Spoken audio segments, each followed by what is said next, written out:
everybody, another episode of TerrencePopPerDarkness.com from the Lair.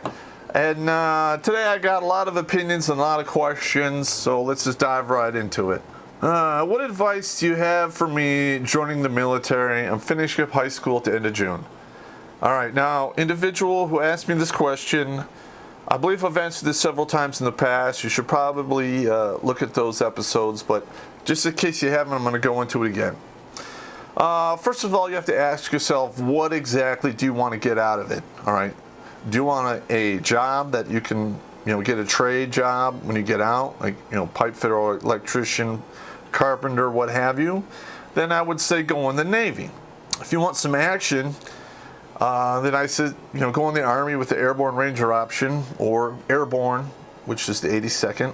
The Rangers are one of the better fighting forces on the planet. They're usually the tip of the spear in any big operations that the United States Army partakes in, and it's only really one of the few actual organizations you can enlist to off of the street. It might be a waiting list for it, but yeah, I mean, the Airborne Ranger is one of the better options. If you want a career, just stay in for 20 years, Navy, Air Force, Army are all good. I would suggest not doing the Marine Corps, even though it can be done. Let's see. If you want to see the world until you figure your shit out, then by all means, go in the Marine Corps. They are absolutely the best in the world at beating the shit out of their own people. They have basically a 5% retention rate for first-termers because they work the dog shit out of you, they don't respect you, and they beat the living shit out of you. How do I know this? I was on the ground in 2004 for both Fallujahs. I saw all those guys coming back all torn the fuck up. And I was actually in the TOC, which is the Tactical Operation Center. They were keeping track of the casualties, and the Marines took 30% more. And they did that because they fight harder and not smarter. Anyone who's been in the Corps, I'm sure they can understand that. Okay, another thing. This is a side note. If you take the ASVAB to get into the military, you got to focus on your GT score. All right. If you have a GT score of 110 or higher, you can do almost any job in the Army, to include special operations. So, work on your math, work on your abstract thinking, story problems, and not so much on grammar and shit like that. But they're really big into that. So the GT score is the one you want to work on. Let's see. What is my take on the 5.56 and the 308 round? Okay, now, when I was in 2004, we were in Iraq. We did about a dozen missions driving from Agra prison to Victory, which was the international airport in Baghdad. It was about 9 miles away. So at a minimum, we had to go in 3 vehicles. So that's four to five guys per vehicle, 15 dudes. I got to risk 14 to 15 dudes going down to Victory, which, by the way, that stretch of road out there was called RPG Alley for a reason. So I had to risk my men's lives, go get these ass bags who've been shot up and wounded, who are now stable, and had to go back to the Whip Me Spank Me area in the prison. And usually these individuals were shot between 1 and 5 fucking times with 223s. I looked at their information sheets, the wounds and shit that they had, and I was just flabbergasted. How the fuck can you shoot an individual 5 fucking times and them not die? Okay, now with that being said, you need to seriously reevaluate what the fuck you're fighting with, because in a gunfight, especially the two-way gunfight where they can shoot back, you want them to stop shooting at you as soon as possible. Usually results in them being evicted from their meat suit. Not one person was shot with a 308, which, the rounds from a 240. I never picked up any of those guys. So what does that tell you? That tells you that the bullets we're using, though they're okay, they're not really ideal for anything beyond 300 meters. They lose their ass after that, and beyond 6, it's like basically getting shot with a high-powered pellet gun. So, the Army's kicking around going to a new caliber. I basically would like to see them go with a 6.5. It has a relatively flat trajectory out to 1,000 meters. It delivers a lethal amount of energy at that range. And a lot of the gunfights that are taking place in Afghanistan, they know our weapons are shit. They're shooting at us from 400 meters or beyond. That's why we have the designated marksman. People are using the M21, which is basically a tricked out version of an M14, which, by the way, is a 308. So, yeah, that's my take on the 5.56 and the 308.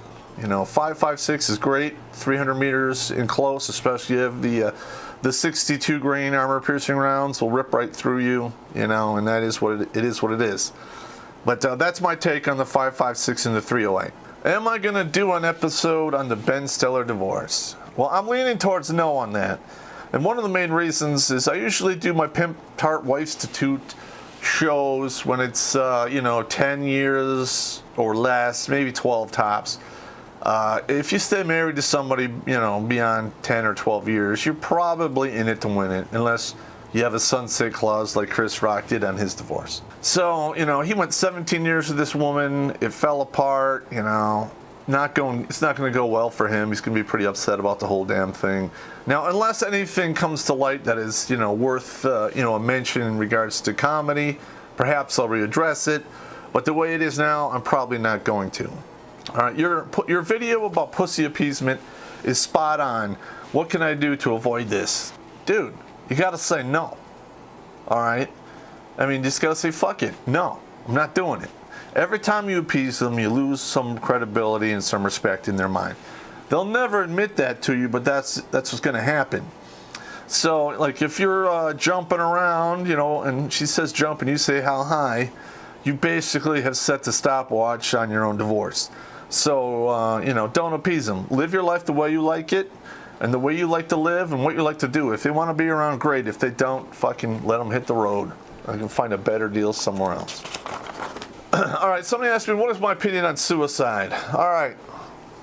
I'm not going to be one of those guys that tells you suicide is, never do it, blah, blah, blah. Now, it should never be a solution to a temporary problem.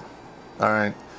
But with that being said, if you have an illness and it's not curable, and the last, 25% of your life, or, the last month or two is going to be lived in excruciating pain, they're not going to be able to stop that pain. It's going to be absolutely miserable for you and, basically destroy what's left of your dignity. I'm all for it. All right. So, for instance, you have bone cancer. Bone cancer is one of the most painful goddamn things you can have. All right. And I don't want to see anybody writhing in agony for months on end until, God forbid, they should pass away. I really think that this medically assisted shit does have a use in our society. And I know some people are going to be mad at me for saying that. But on the other hand, you shouldn't be killing yourself over a woman or a divorce or any other bullshit, because that's a temporary problem. I made the video The Long Game, and why I make all these videos is I try to put that little bit of light at the end of the tunnel. It might be far off, but it's still there. Because you'd be surprised at how far a dude can go as long as he knows at some point down the road it's going to end, and not with his own death. There you go. All right, somebody asked me what is my opinion on the use of white phosphorus or Willie Pete. Well, I'm a big fan of white phosphorus. Okay, I'm a big fan of not really not using weapons because they're too nefarious or too mean. Because war is horrible. There really shouldn't be a lot of rules in it, because you should not have war, and if you do, it should be over as quickly as possible. All right, when I was a PFC in the 9th ID, I got, they had a 155 round fall short. It detonated 75 meters away. It was a Willie P round, and the wind blew it, and a little bit got in my eye, and I washed it out immediately, so there was no permanent damage. And it did burn holes in my uniform under my arm, but they're very small, and they burned out pretty quickly since I was on the very, very edge of its effectiveness. But, yeah, I mean, some of the shit I've done, there were times where I wish I had a goddamn flamethrower, because I would fucking use it. Because I'm a big fan of all my guys get to live, and all of their guys have to die, quit, or run away. That's the way it should be. I never sacrificed anybody. And if that means I have to get a flamethrower and burn a couple people's houses down, then so fucking be it. Yeah, you guys are like, Pop, you're so mean. Yeah, I'm not mean. I'm an evil motherfucker. That's just it. I mean, I've studied war basically since I was 13 fucking years old.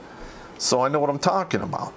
I don't think they should make woolly wet phosphorus, put it on the banned weapons list. Hell, I think they should even bring back napalm. Because, you know, it's all fun and games until you wipe out a whole city block and everyone in there is on fire. Alright, that's it. Okay, let's move on to the next one here. When should you break off a relationship, or as you call it, a relationship? Okay, I've covered this a few times in some of my videos, but I'll do it again here for you.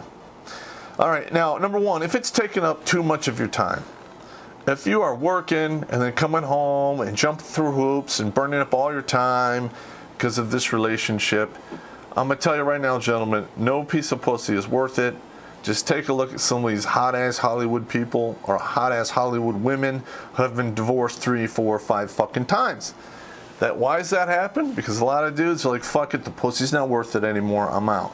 Alright, so before you got in a relationship, you were really good with your money. If you find yourself always operating in debt since you got in this relationship or relationship, you probably, for financial reasons, need to cut the fuck away. Alright, because it's not worth it. 10 years down the road, you're going to still be a poor motherfucker unless, you know, you were able to sock away money if you didn't have this, you know, parasitic leech connect to your fucking balls.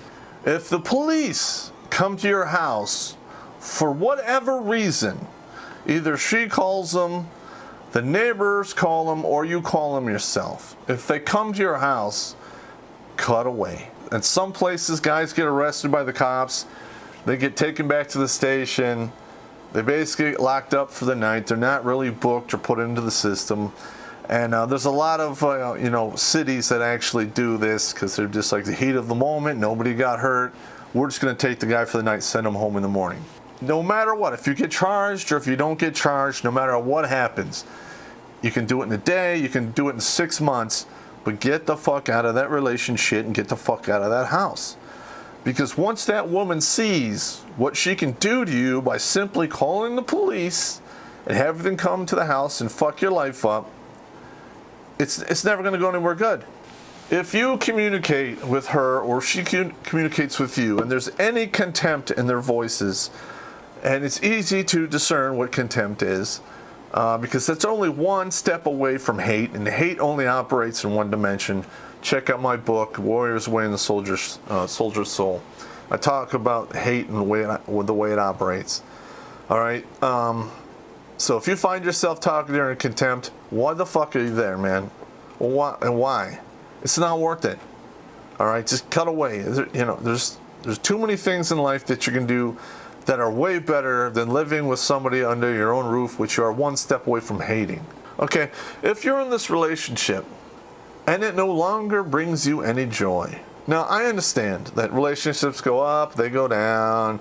There's the high points, there's low points. But if you find yourself in that position where all you are is at the low point, and there's no joy left in your life, and it's like you come home and it's just like a black hole and they suck all the joy out of you, get the fuck out of there, dude. Life is too short to live it miserably. All right? Even if you live by yourself, you can get used to it. And, you know, I relish my time by myself. I relish my hobbies and doing my own thing. You know, sure, at one point, I would probably get another girlfriend in the future, thinking about it, but I seriously doubt that we'll live together because I'm just not going to have it. Okay, and finally, the last one is this. If the sex stops. If you are in a relationship or you're married or whatever, and you find yourself beating your dick more married than you were before you got married, then why the fuck are you there?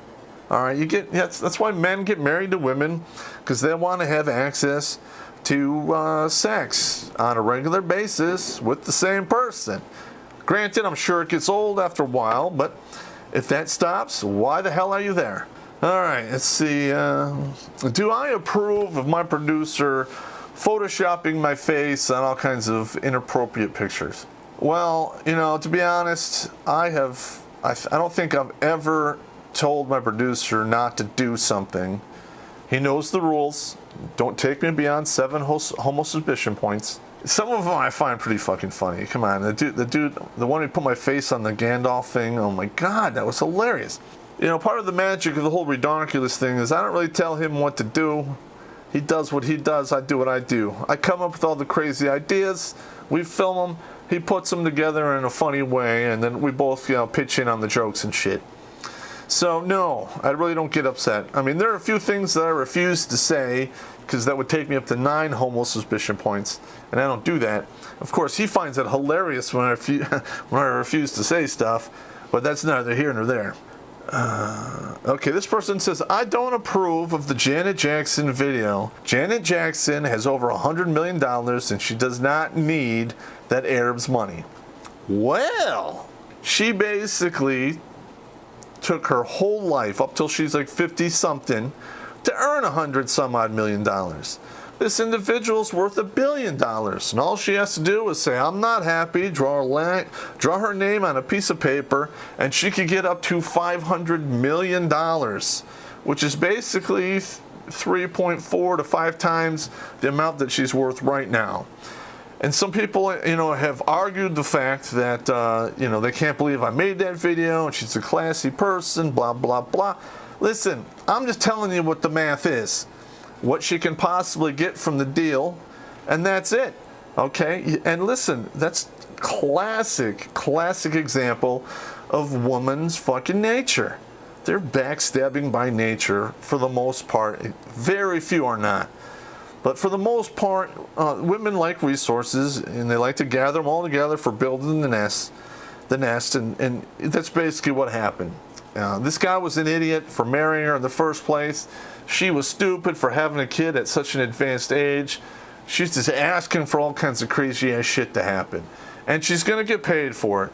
We'll just wait till it comes out in the end, but I bet you 10 to 1, even if she gets $100 million, she still basically doubled her fortune in less than 7 years, when it took her whole life to make $100 million. So whoever said that, you can just kiss my ass. All right, somebody left a comment on here. This is the last one. In regards to the friend zone, they basically stated that the friend zone does not exist, and it is only made so or labeled from men who are bitter and cannot get girlfriends. Okay, this is like typical shaming language from this particular bitch. I'm sure you can find her in the comments, and if you do, please nuke her. But as for me, I have never been a friend zone kind of guy. Either I go out with you or I don't. You want to be friends, I'm not going to be in the friend zone. We'll be acquaintances. I'll say hi to you once in a while, maybe, and we'll talk on Facebook here and there. That's it. I'm not going to your house. You're not coming to my house. I'm not changing your tires. I'm not giving you any fucking money. You're not getting any of my resources. You are an acquaintance, not a friend. Now, that changes. I personally don't have this in my life. Say you're a dude, and you've known this particular girl since she was 5 years old. She lives like 2 houses down, and you played, and you're kind of feel like you're an older brother kind of thing. That is pretty much the only way I can see the friend zone existing between a man and a woman. Other than that, all bets are off. You are basically just waiting to get a straw punched in your back and they drink your soul like a Capri Sun. Anyway, that's me. I hope this worked out. There's some good there's good questions coming up in the next one. And what can I say? Summer's coming. Don't drink and drive. Don't drink and swim. Wear a condom. Take it with you. And if you must fight, don't go to the ground. Take it easy, gentlemen.